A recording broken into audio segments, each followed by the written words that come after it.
Contortionists. We are so excited that you could join us today, and thank you to everyone who submitted questions. We have 4 amazing artists. I'm very excited to introduce you. This segment is part of our Patreon, which is a platform that we set up to support artists through the pandemic time. So our lovely broadcaster will be adding some donation information at the bottom of your screen. And if you are able, no donation is too small, and it does go directly to the artists to support them and help us to run community programs just like this. We encourage you to be active participants as we are broadcasting today, and drop your questions into the chat, and we will try to get to all of them. Larissa from the Muse is going to be managing the chat live on Facebook, so please interact with her, talk with her, send over any wishes you have throughout the event. Okay, without further ado, I would love to introduce our first contortionist, Medea.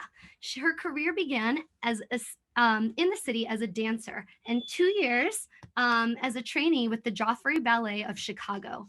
Medea received a full scholarship to the Ailey School, and there she performed with the company at City Center in Evan Ailey's memorial. Sorry if I said that wrong, Medea. Medea then joined the second company of Martha Graham's seasons at the Joyce and at City Center. While in Graham 2, Medea performed many roles in the original repertoire, as well as works by Bianca Lee, Carrie Elmore, Taltish, and Virginia Meslin. Medea, can you fix me on that? I don't know if I said that correct, but I'd love to introduce Medea. Blanca Lee, Carrie Elmore, Talich, and Virginia Meslin. Thank you. Medea, where are you broadcasting from today? Outer space. I figured so much. And I'm gonna say I already forgot one fun thing about myself. One fun thing about yourself. Okay, I really like bugs. I want to pursue entomology someday. I love that. Without further ado, we're going to show you a little glimpse of Medea's professional life as a contortionist.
Amazing. Thank you so much for sharing that, Medea. Our second contortionist who's on our panel today is Leah. Leah is based out of Montreal, and Leah is the other half of the comedic circus duo Acrobatrix. Leah has received standing ovations performing at festivals, theaters, colleges, and cruise ships all over the world. And she's the creator of ABCs of Fitness. She can also recite the first 46 digits of pi and solve a Rubik's Cube. Leah, how do you do that? Please introduce yourself, Leah. Hi, guys. Thanks so much for having me here, Angela and the Muse. And my weird fact is that on a show day, I'll eat about 6 cheese sticks. Love that. Without further ado, we would love to show you a little glimpse into Leah performing as a professional contortionist.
Amazing. Thank you for that glimpse into Leah's career as a professional contortionist, excuse me. Thank you for everyone who is joining us. I see that our Facebook feed is starting to have some followers and more people have joined us here in our Zoom room. I just wanted to say thank you and invite you again to be active participants today in our Ask Me Anything segment for featuring our favorite contortionists. You can drop questions in the chat and they will be funneled over to us and we will do our best to get to as many of them as possible. I would love to introduce you to our third contortionist and featured artist for today, Angela Kim. She has held principal positions for Holiday on Ice and Disney on Ice, as well as Royal Caribbean Art on Ice and Cirque du Soleil. Her longstanding success stems from years of experience working with the body in many different disciplines. She discovered circus arts in 2006 and began studying in traditional Mongolian contortion and aerial acrobatics for over a decade.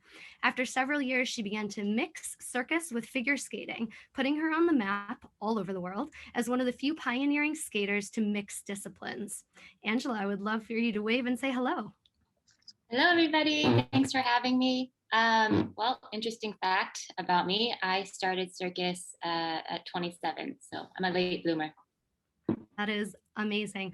We're going to skim through one of Angela's acts and show you some featured moments from one of her acts where she mixes these modalities.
Thank you for sharing that glimpse into your career, Angela.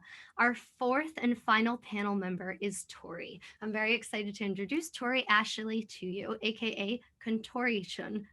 Tori, you're gonna have to let me know if I said that correctly. Tori is a professional contortionist, aerialist, and movement specialist. She is extensively trained in Mongolian contortion, and she has performed at an international contortion convention on luxury cruise lines, as well as various theaters all over the globe, all the way from New York to Australia. Tori, would you like to say hello? Hi. I'm excited. Where are you broadcasting from?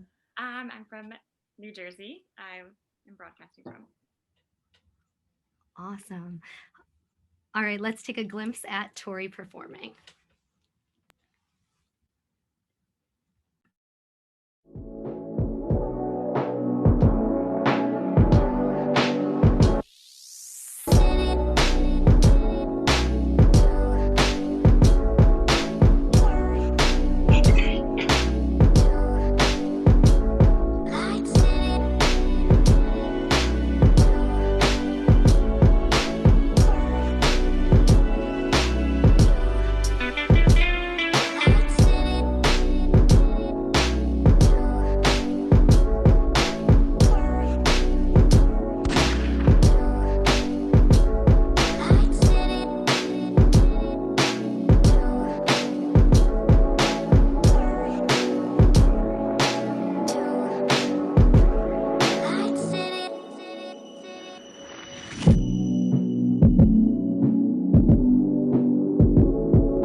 Thank you so much for allowing us a glimpse into your life as a contortionist, Tori.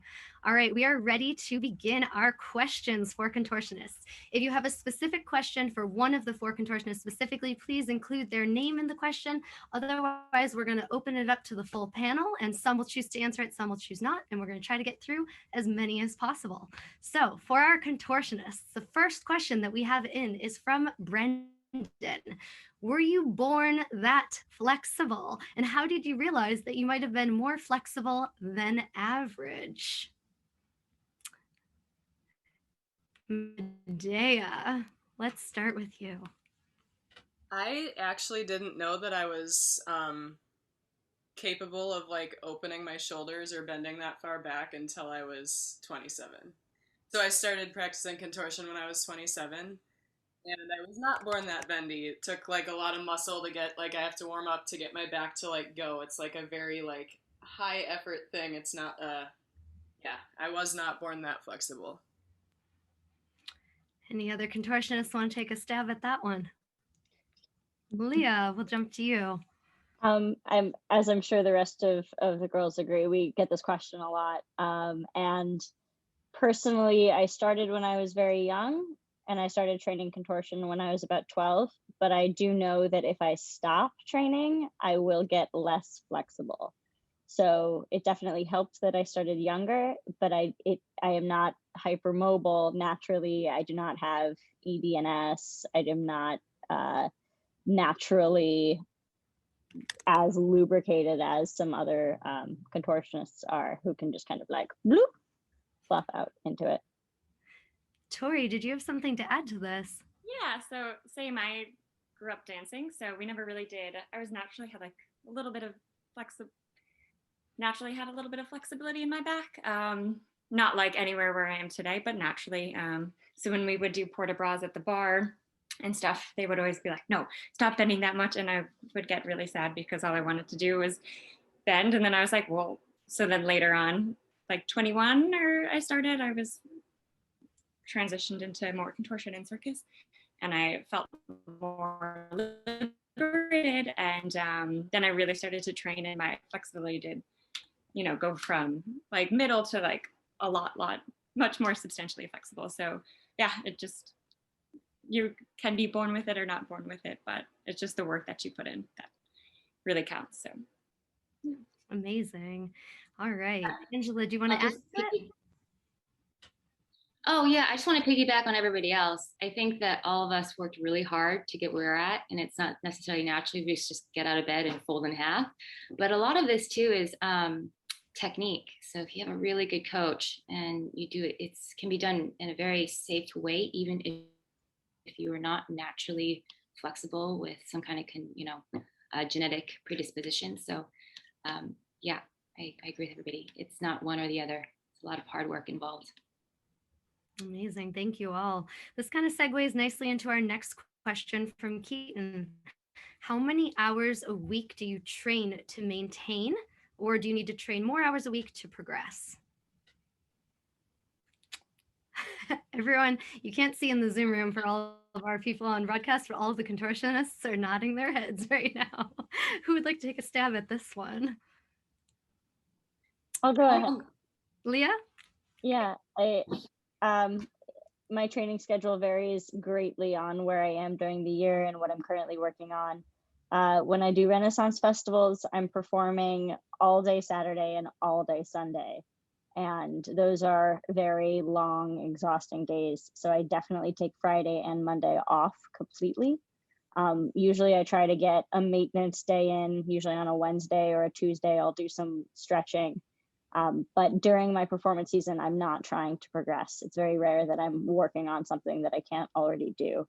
And then during my training season, when I'm not performing at festivals or when I have time off, if I'm working on a skill, I try to hit it 4 to 5 days a week, and varying between 1 to 3 hour practice. Anyone else want to answer how many hours they train a week? For me, I think that usually like an every other day kind of a situation worked the best for me, just because I feel like it was nice to have like a recovery day and then like go into it, and then like a day to like adjust to that, and then a day to go into it. So I would kind of go each day. I don't know that it was ever a number of hours. I was kind of chaotic about it, honestly, but just like, okay, like my back has had enough now, and just kind of being honest at that point, just day by day. Anyone want to add, Tori? Sure. Yeah. Still going off of what you're saying.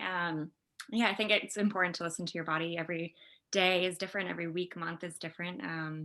So yeah, even as professionals, I guess, or at least speaking for myself, like I don't have it together. Like there's no super set schedule, and it's always kind of changing. But always at least to try to get a little bit in, or have.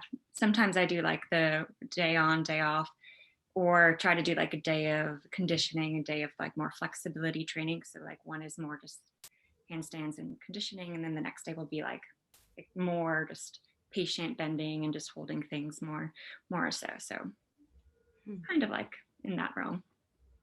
Awesome. Thank you.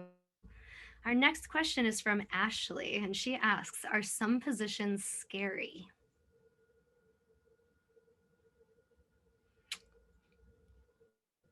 Angela Kim, do you want to answer this one?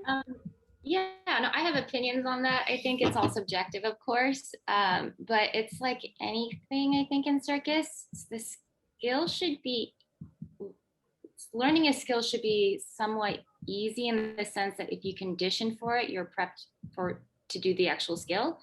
So especially with contortion, you are priming yourself before you get to that point of scariness, in my opinion. You never want to do something that scares you unless you've ramped up into that position necessarily. So I remember though, like as a beginning contortionist, fainting several times, and that was scary. I think that's a beginner mistake of learning to use your breath. And this is where I think having a coach is really important. Wow. Maybe we can take a moment and ride with that for a second and talk about the breath within contortion. And is it harder in certain positions, or how critical is that for your safety when doing this? Yeah, I think often in my own training, and then also when I coach others, breath is one of the most important elements that will make or break my trick. When I started to learn how to breathe out and go deeper, use the breath, like inhale, get to your muscular bendiness, exhale, get deeper. And that like process of it really changed my training. And then also I have a clear memory of me training as a child or like a teen, and my coach telling me that breathing is not important. She's like, breathing not important, breathing no important, like don't focus on your breathing, just focus on your positioning.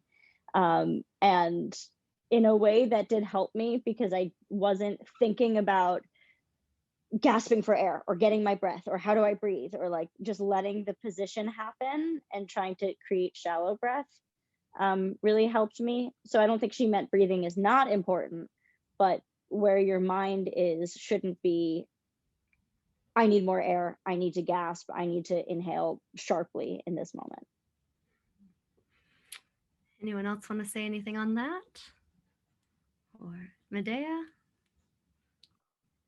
I think that I guess speaking for myself, like the breath is something that I find is really kind of interesting to play with, because I don't know that I always keep it the same. I'm always kind of experimenting with various things to see what works the best. I'll get into different things where I might like inhale, hold my breath, try to like sense everything going on. I hear the exhale deeper. Like that's a cool feeling. That calmness is very important. Otherwise you can freak yourself out. And then there was something else I was gonna say. Oh, like learning where to breathe. You know, like the breathing is into here instead of like breathing all the way through into your body in some certain positions.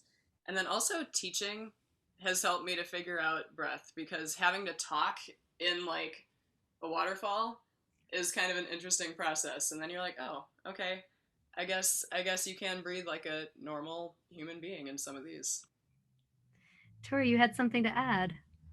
Kind of was just like a mix of what Medea and Leah said. Yeah, the breath is obviously super important. And that's the one thing I couldn't do in the beginning. I guess I could kind of like hit a position when I first started and then just like couldn't control it or couldn't breathe and would pass out or faint. So then I worked with a coach and she definitely helped me, relax and be calm. And that's it's literally, I think the most important part is the calmness, which correlates with the breath. And then obviously, so the more you do it, like the more comfortable you are and the more you can kind of own your breath in a way. And then I feel like kind of linking the body and the breath. So kind of what Leah was saying. So just focusing on having the breath be present throughout. Yeah, it's just very mental. So just taking your time and being patient and listening to yourself is super important. Awesome. Thank you so much. Our next question is from Kimberly. I love this. I think this is towards Tori and Angela Kim specifically. Some of you do contortion in the air.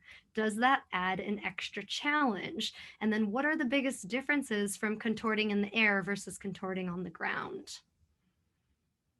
Oh, anyone want to go at it first? Tori, you want to go first? Sure. Yeah, that's a very good question. So I always do for me, I like to do kind of maybe a different warm up, or it's like a different headspace. It's a different mentality when I'm warming up or preparing. Like I'm always going to do the same kind of positions or warm up routine, I guess. But for contortion, I need to be more in a extremely Zen kind of mode so I can balance properly. And then, so I'm just very calm. I like to be in my own little corner and space. As when I do aerial, it's a little bit different. I feel like I can be a little bit more pumped and amped up in a way. Of course, I still have to have control, but so I'm gonna, go through the same warm up, but I kind of in a different headspace, and I kind of be a little bit more liberated and free in a way, because I'm not balancing on my hands per se, or so it's just a different, totally different mentality, even though I'm still maybe doing a Cheerio in the air or on the floor. It's the same kind of motions, but definitely feels a lot different. Amazing. Angela, do you have anything to say on this too? Yeah.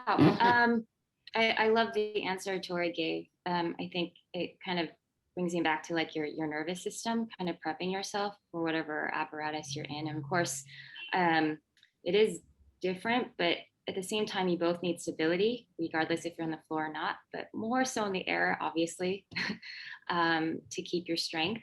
You never want to destabilize. And I think there's this misconception that contortionists aren't strong on the ground, but actually they're very strong. And so they are the same in the sense that you're keeping your strength. I think what Tori says, just the mentality is different. And then you kind of go into like, well, like, what is your intention in the air? What's your intention on the ground? So in your skill set. But I definitely think that if you're going to be training both, that stability is the number one thing you want to go for, not your end range flexibility. Brilliant. Thank you. Thank you both. All right. False Sweaters on Instagram has asked us, because of how extreme contortion is on the body, are there certain foods or restrictions that you have to be mindful of before you would be performing? Anyone want to take this away? Leah. Yeah, I think this goes back to my cheese stick comment. I think that as you gain experience and as you log hours performing and training and in any field, you start to learn what works and what doesn't for your body. I know that I respond really well to dairy, and I have a high protein diet in general. And when I can consume foods that are fast and I can just get it in my system and it doesn't stick in my teeth and it doesn't leave a weird taste in my mouth, that's good. That's a good thing. And I have found cheese sticks to be efficient in that way. With my schedule, when I'm performing at Renaissance fairs, I do 4 shows a day. and they're 45-minute long shows, and I'm on stage the entire time. So it's a lot, right? And I have like 30 minutes before and 30 minutes after to like shove anything I need to into my body. And as a result, my diet on a show day is like, I'll have like a cheese stick before and after every show. Peanut butter, crackers, deli meat, sliced cheese as well is really good and helpful. And then usually after I'm done with my final show, I'll eat a big meal, and that will like cover me out. So like I'll have like 5 tacos or like a big like order of Chinese food. And yeah, so I think it's finding the routines that work for you. Everyone is different and everybody's bodies process something differently. I know that if I drink too much water or otherwise smoothie or something, I get kind of sloshy and I feel a little like liquid tummy feeling. So I try to keep my foods pretty solid. But yeah, everybody has their thing. I also like to eat while I train. I'm a snacker. So I'll like bring a granola bar or bring a protein shake or something to my training, and about halfway through I'll start like fueling myself again. Awesome. Anyone else want to say what is for them? Medea. So for me, it's kind of like eating things that are easily digestible. For me, like an omelet and potatoes, for some reason, like early in the day is the thing that digests the easiest for me. But I kind of vary between I won't eat that much during the day, or maybe I'll have like something sugary, like gummies or something, just like, blood sugar up. And just at least like a certain amount of time, like a couple hours before the performance, I won't want to have all that much. But also, I was going to comment on the water mainly. I always find that I feel a lot more bendy if I'm drinking a lot of water up until, again, like a certain point before the performance. Like, I could definitely feel it if I get to the show and it's like, oh, I did not drink enough water today. Like, liquefying from within is definitely liquefying in outward appearance. I love that answer. Angela or Tori, do you guys want to add to this? Or you feel good with that? Go back to that water thing. I just want to add to the water comment is I think everybody's had a contortion headache. I'm going to coin it as that. It's like hydration is so important. I mean, we all know why hydration is important, but like it's real when you are training and you're contorting and then all of a sudden you get this crashing headache and wondering why. And so, yeah, staying hydrated for sure. Awesome. All right. Anything more on this? No, all right. I think we got it covered. All right. Jackie has asked, can anyone start contortion training? So this is kind of a 2-piece question. And the other part of it is, how old were you when you began? So I think we'll just go through 1, 2, 3, 4. All contortionists at least saying, how old were you when you began? And do you think that anyone can start this training at any point in time? Let's start with Medea. Okay. I said before that I started contortion specifically when I was 27. I did have a background in like tumbling and trampoline, so I was a gymnast and a dancer, ballet, modern. So that was really good prep for body awareness, which is why I think it cued in so quickly at 27, 29 now. And basically, I do think that anyone can and should train this, like no matter how far it ends up going, like it's really cool to be able to go into your body and find all these millimetric differences, and like that body awareness is something I'm obsessed with, and I think that's something that anyone can find, and it's a super cool process to get to know your body on like that detailed of a level. So yes, everybody do it. Beautiful. Thank you. Leah. Yeah, I started as a kid doing gymnastics, and then the competitive element of it really freaked me out, and I kind of flipped over to theater and then found circus as this beautiful middle ground between a physical activity and then the presentation instead of the competition. And then I continued to train Mongolian style contortion from about 12, 13 to 16 years old. And then I moved to San Francisco. I continued training there. And then I moved to Canada and I continued training there. And my training has definitely changed and increased. I gained a lot of strength. I wouldn't say that I've gotten significantly more flexible since I was a child, or since I was young. But I've gotten a ton stronger, and my handstands have really improved, and that has then added to my training. Yeah, as the other girls say too, I think that you can start at any age. I do believe though that I've seen in my students, at least, you can make really, really fast gains before puberty.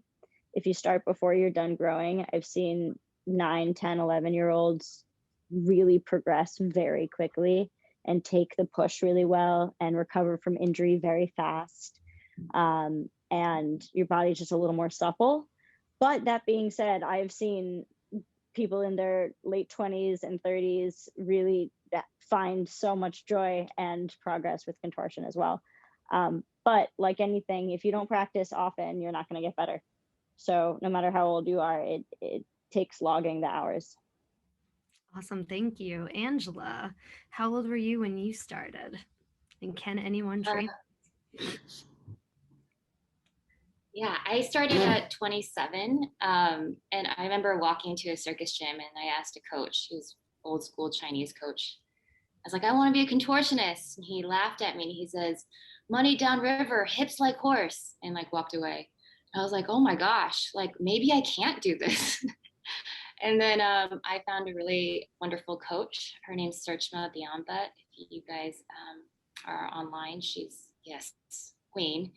And I was under her wing for several years. And when I started with her, I couldn't do the splits. I was a competitive figure skater for most of my life. I was a very strong and stiff figure skater. But with a lot of persistence and, like what Leah said, consistency over time, I was able to sit on my head at 27. So yeah, I think it's just how much commitment level you have and just being smart about it, especially as an adult, because again, it's not like you're 12. So I guess I wouldn't say, I don't know, I think it's all subjective, but if you if you plan well, I think it's definitely possible. Amazing. Thank you. Tori, how old were you when you started? I started at 21. So I started with dance and gymnastics growing up. And then I was like, I'm going to dance, but then I really just wanted to do contortions. And yeah, I just started with Anke, another Mongolian trainer, and then Searchma as well, who's fantastic. And they helped not like so much and learn about myself. Am I still here? Okay. Learn about myself as a contortionist and just as a person in general. So I feel like contortion isn't just the physical aspect. Like there's so much, like it made me a stronger person internally and externally. And especially like when I was like 20, 21, I was just like insecure, weak, vulnerable. And so it really helped me to develop into a stronger person overall. So I think physical and mental correlate so much. And especially I felt like dance was, so many industries can be super destructive. So I was coming from like a more destructive background and I needed something to make me stronger. So that helped. So with that being said, I think, yeah, it does not matter your age. You just do need to work really hard, maybe find somebody you can trust to, like, a good coach definitely helps. But yeah, it's not always also about sitting on your head, which is really fun and fantastic. But also it's about finding your body awareness. And that goes, just correlates to so many other things in your life, not just contortion. So yeah. Thank you so much. I have one thing to add to that too, real quick. I think that it's a painful discipline. It's going to be painful training. You're going to experience like physical discomfort. And if that's not something that you're already cool with, you're going to have a hard time. That's all. There was actually another question that had come in that says, does it hurt? So I don't know if Medea, Angela, or Tori want to chime in on that. Does it hurt? Yep. You, Medea? Yep. Just, yep. Tori or Angela, do you guys want to speak on that or we move on? We got the gist.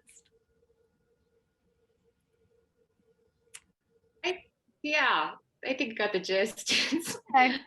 Maybe I don't know. I'll try to add on something.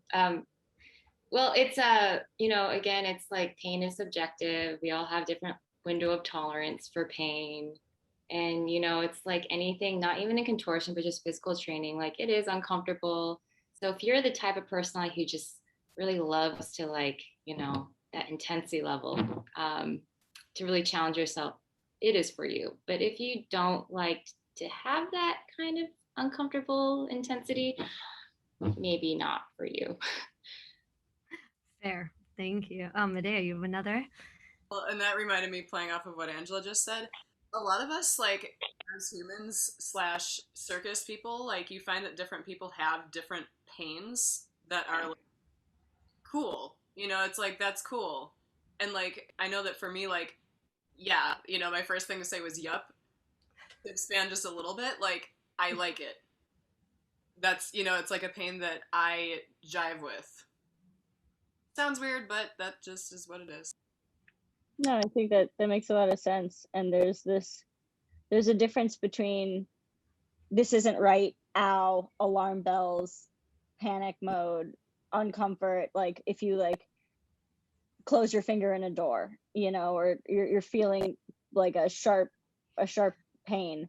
And then there's being in a position where your body is bent in a way that is discomfort, but it's this, I feel like it's this like general warm pain that my whole back hurts, but in this like blanket kind of way, like when you wrap a blanket around you and you feel warm, it's kind of like that, but with pain. Does that make sense? Yeah.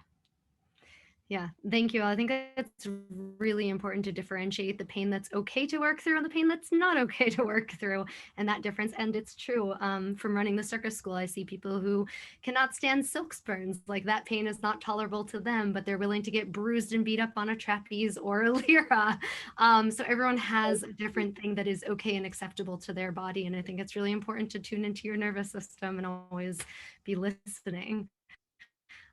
So we are at our final 10 minutes. We have a few more questions left. I just want to encourage all of our viewers at this time, whether you are in the Zoom room with us, if you are on our Facebook Live, if you are on our YouTube, if you're on our Instagram, please drop in any final questions. I'm trying to merge some last questions here so we can try to address them all. And one last little Patreon plug: in order for us to continue programs like this and try to help fund and fuel some artists through this pandemic, you can join our Patreon. We are very grateful for the support, and we do make sure that that money gets directly to our artists. So we have 10 more minutes of questions. Our next question is from Claude.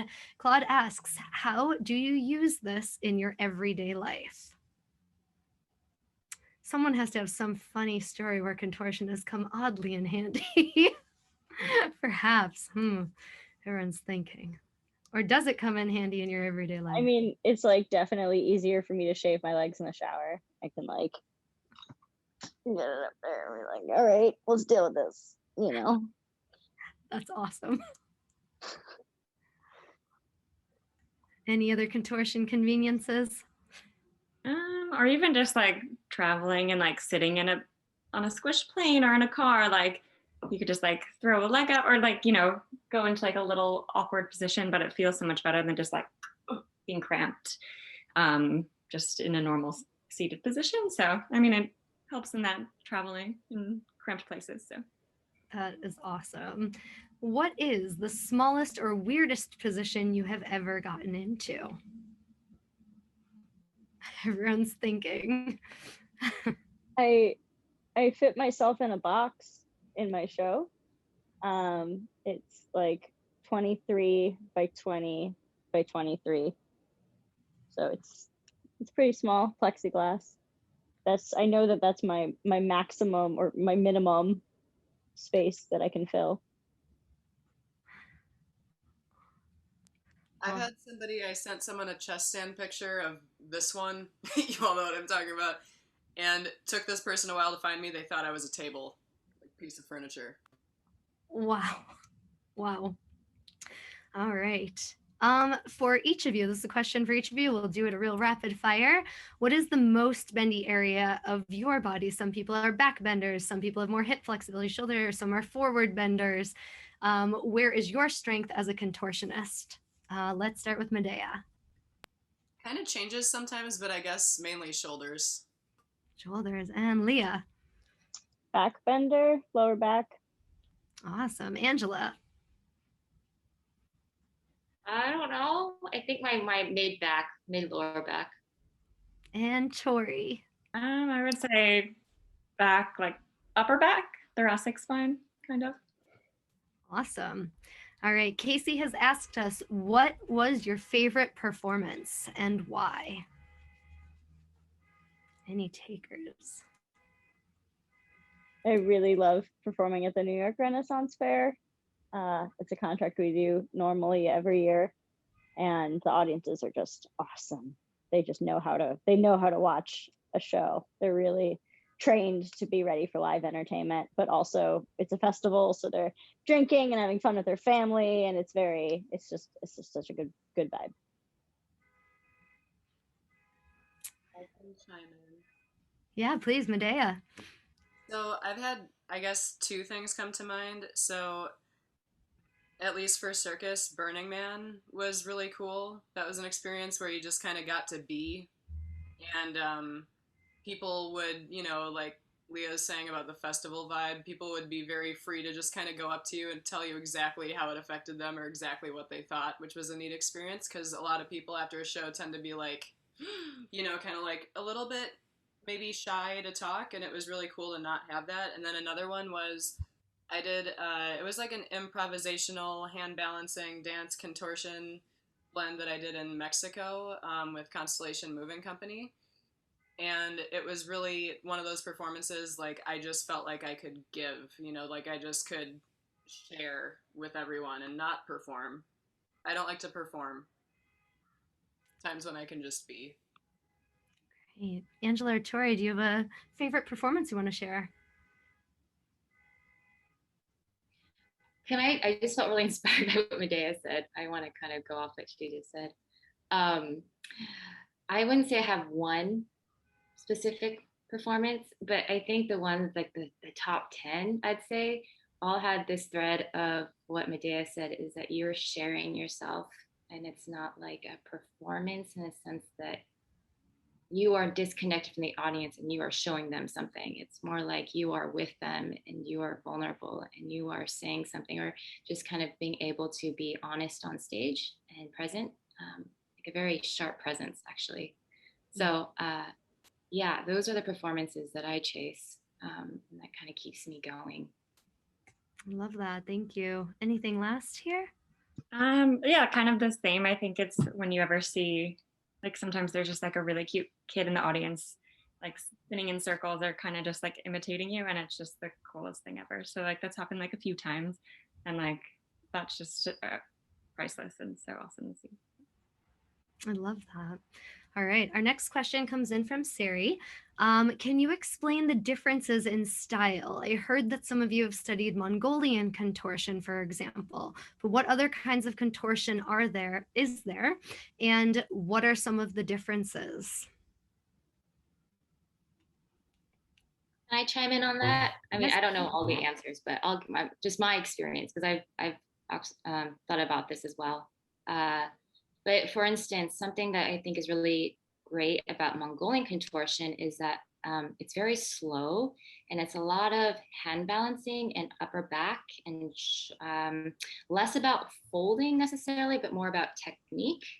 Not to say other forms are not about technique, but I think it's more available for adult bodies, where perhaps like a rhythmic gymnast who does contortion is very different, where it's more, I think, dynamic in their movement. They roll through things, a lot more hip centric, like leg centric, split centric.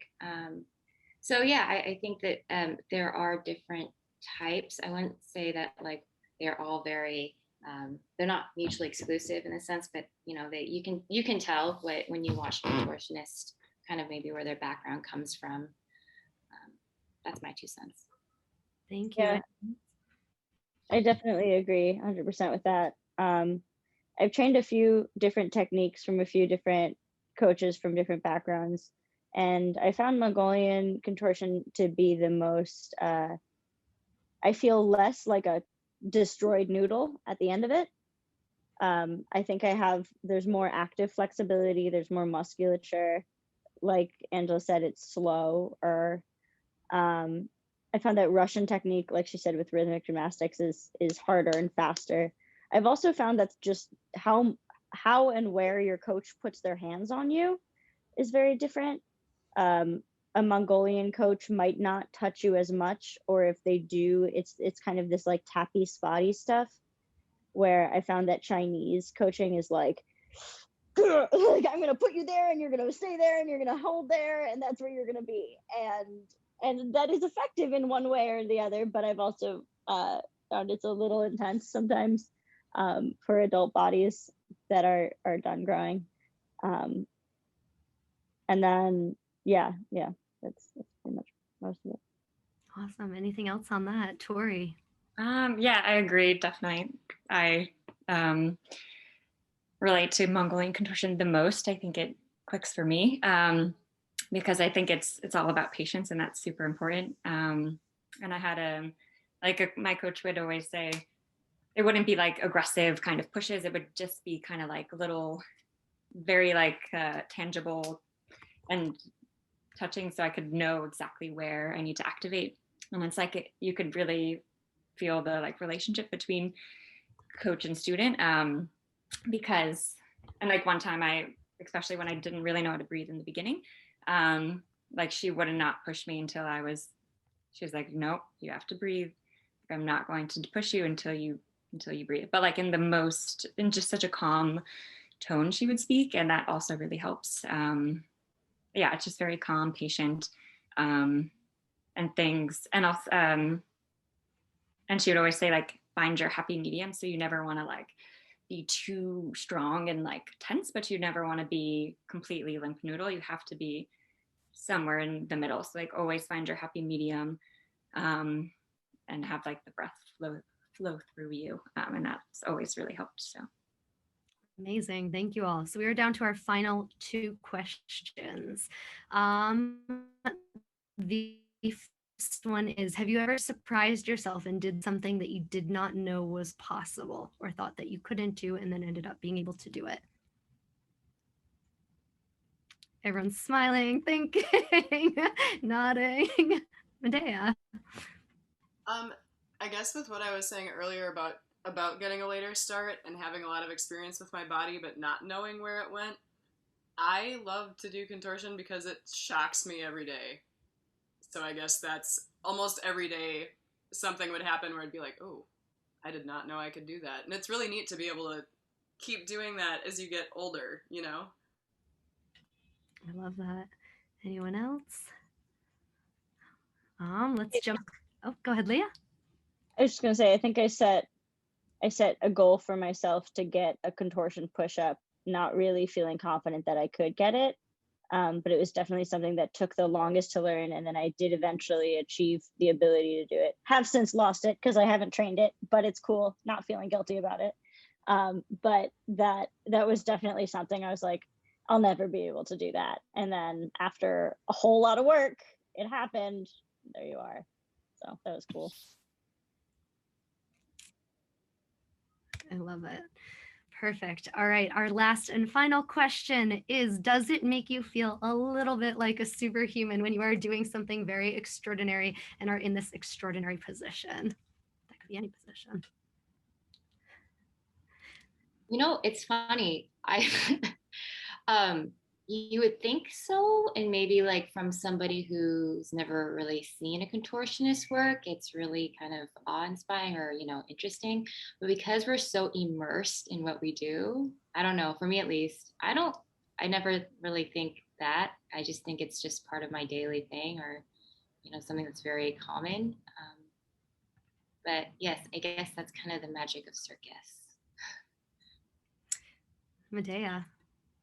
I feel like an alien and also like a bug and like my snake all at the same time. Creature. Amazing. Anyone else, Tori or Leah? I feel like it's natural. Of course, not in the beginning, like when I was learning, and it's still, there's other things that like harder positions that aren't natural, but like it makes me feel more human in a way, like it's just more myself. So yeah, and I like it. So Amazing. Yeah, I think that I in my show and what I do, I really try to bring a superhuman element, a very human element to it, where the audience relates with me as a person and I make them laugh or I say things that remind them of themselves or their friends, and then I do something crazy with my body. So it's once they get to know me and like me as a human, then the shock of a physical skill is that much more elevated. I feel like in circus, oftentimes you have people who come in and their first trick is the most impressed. They open real strong with something real crazy. And then from there on out, you're kind of like, oh, well, if they could do a rotating one arm with their legs in an oversplit, they could do anything. And you've kind of written them off as this incredible superhuman immediately. And then it's hard to win them over on top of that. So I kind of tried to build personally. Awesome. Thank you so much. I just want to say a huge thank you to our 4 panel members, our contortionists who answered these questions with such openness, honesty, genuinity, and invited us into their world as contortionists. So thank you, Medea. Yoni, you can spotlight all of them so they get one more final bow to our crowds. Thank you so much to Medea. Thank you so much to Leah. Thank you so much to Angela Kim, and thank you so much to Tori. I want to give a huge shout out to our technical team. We have Yoni, who has been stage managing and who showcased our videos. We have Will, who has been managing our broadcast to make sure everybody in the ethers can see this. And I want to thank Larissa, who is on the other end and managing our social media feeds and helping filter me some questions. I'm Angela Buccini Butch, the director of the Muse. Thank you so much to all of our guests for joining us today and helping us keep accessible programs like this possible. Please check out the links that Will has put below. You're welcome to contribute, and we invite you to join our Patreon so you get more inside perspectives like this, get to meet more artists, get to know us, and we can't wait till we're all back together in the real world. Thank you so much, everyone. Have a great rest of your Sunday. Thanks. Bye. Bye. Thank you. Will you tell us when it's done? All right, the feed is cut.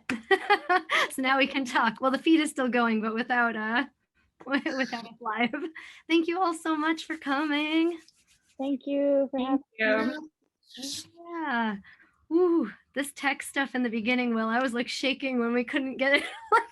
You're muted still. I No, can't I hear you. was so nervous about that link. Oh, Will, you're muted. You're saying something. I don't want to hear you. Okay, now. Ah, there you are. No, I don't know what happened. I have like 5 different Facebook pages, like solid as Facebook. My Facebook, I don't know. That I was so stressed. I was like, oh no. And then I started shaking and I fumbled the whole first part. I was just like, blah, blah, blah, blah, blah. Oh, I'd much rather do circus than talk. Doing great. It's so good. Oh, thank you for everyone for joining us. That was super fun. I love you all. That goes well. Yeah. I'm gonna get running to a lesson, but I'll talk to you guys soon. So much love. Nice to meet you, girls. Yeah, thank Alright. you. Invoice Nice to see payroll. you. Bye, everybody. We'll see you all soon. Bye. Bye, Angela. Bye, guys. Nice to meet you, Tori. Yes, you too, and watch you perform virtually. We should all do a stretching sesh together once, Yeah. we're all vaccinated. Well, the Muse is open now that it's warmer weather. Yeah. Yeah. I know a place we can all hang out. Heyo. 100%. Yeah. Awesome. All right, everyone. Bye, Will. Fredo. Bye. Bye. Yoni. Tony. Bye, Medea.